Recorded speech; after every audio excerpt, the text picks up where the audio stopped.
ভাই সরান একটু।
সরল ভদ্রলোক মানুষ, উনি চলে গেছেন। আমার সঙ্গে ব্যক্তিগতভাবে খুবই ভালো সম্পর্ক ছিল, আমরা একই জায়গায় থাকতাম আমাদের বুদ্ধ মন্দির স্থিত পুরনো এমএলএ হোস্টেলে, এবং খুব কাছ থেকে ওনাকে দেখেছি। পরিবর্তনের একজন সহযোদ্ধা 2018 সালে আমরা হারিয়েছি। দুরারোগ্য ক্যান্সার রোগে উনি ভুগছিলেন, হাসপাতালে শেষ নিঃশ্বাস ত্যাগ করলেন আজকে সকালবেলা। অপূরণীয় ক্ষতি সমাজের জন্য, গর্ব বিধানসভা কেন্দ্রের জন্য, এবং আমাদের সকলের মায়া মমতা ত্যাগ করে আজকে উনি চলে গেছেন। এক শর্টে যদি বলি, finest example of how a public representative should be. একজন জনপ্রতিনিধি কীরকম হওয়া দরকার, উচিত, জ্বলন্ত দৃষ্টান্ত হচ্ছেন পূর্বমোহন ত্রিপুরা।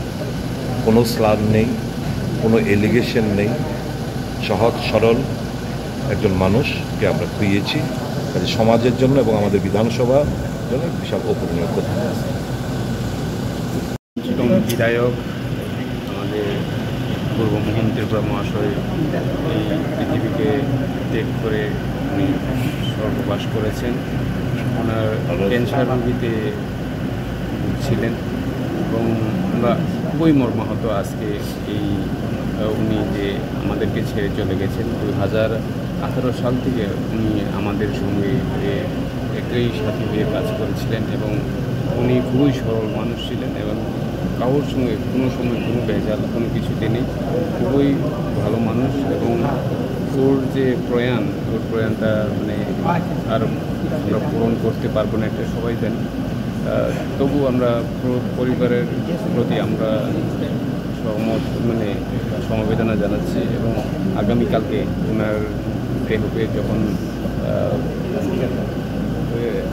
তারা তো খ্রিস্টান, এটা তার খ্রিস্টান ধর্মের মতোই এটা কাজ করা হবে। কালকে আমরা সবাই যাব এবং আমাদের মহারাজ ওনার প্রয়াণে দুঃখ জানিয়েছেন এবং আমরা জানি আজকে ওই দেহটা গ্রামে নিয়ে যাবে করবগে এবং আমরা কাউকে সকালে যাবো। Thank you. ওরা যিনি 2018 সালে রাজ্যে যখন সরকার পরিবর্তন হয় করবুক বিধানসভা কেন্দ্র থেকে বিজেপির প্রার্থী হিসেবে বিধায়ক নির্বাচিত হয়েছিলেন এবং যদিও বিগত দিনে তার সঙ্গে তত আমাদের সখ্যতা বা পরিচিতি ছিল না, কিন্তু তারপরেও কয়েক বছর বিধানসভার ভেতরে এবং বাইরে যতটুকু দেখতে পেয়েছি ওনাকে অত্যন্ত সহজ সরল জীবনযাপন করতেন। কারোর সঙ্গে কোনো সময় কোনো উচ্চবাচ্য করে কথা বলা বা কোনো ক্রিটিক্যাল কোনো জিনিস নিয়ে কোনো আলোচনা করা, সেই জিনিসগুলো আমরা তার মধ্যে পরিলক্ষিত করি। খুবই সহজ সরল ছিলেন, বিশ্বাসযোগ্য ব্যক্তি ছিলেন এবং পরবর্তী সময়ে তিপ্রামথা দলের সঙ্গে ওনার সখ্যতা হয় এবং আজকে শুনলাম যে উনি আজ আমাদের মধ্যে নেই, এই হলকের মায়া ত্যাগ করে ভ্রমণ করেছে। ওনার এই প্রয়াণে ৭৯ বছর বয়সে ওনার প্রয়াণ হয়েছে। নিশ্চয়ই রাজনীতিতে ক্ষতি হলো, কারণ সহজ সরল মানুষ রাজনীতিতে থাকা প্রয়োজনীয়, সেটা আমরা উপলব্ধি করতে পারি। মানুষের কাছে করবুকের বিধানসভার উন্নয়নে যে ভূমিকা উনি রেখে গেছেন সেখানকার মানুষ সেটা স্মরণে রাখবে। আমরা শাসক দলের পক্ষ থেকে, এখানে শাসক বিরোধী প্রত্যেকেই আছেন, আমরা ওনার পরিবারকে সমবেদনা জানাচ্ছি, সহমর্মিতা জানাচ্ছি এবং এই লস কখনো এটা পূরণ হবে না। তারপরেও আমরা মনে করি যে প্রত্যেককেই চলে যেতে হবে পৃথিবী থেকে, উনিও চলে গেছেন একইভাবে। তাই ওনার পরিবারের পাশে আমরা রয়েছি। আগামী দিনে ওনার পরিবার পরিজনকে, সদস্যদেরকে ভগবান শক্তি প্রদান করুক এই যে লস, সেই লসটাকে সহ্য করার জন্য।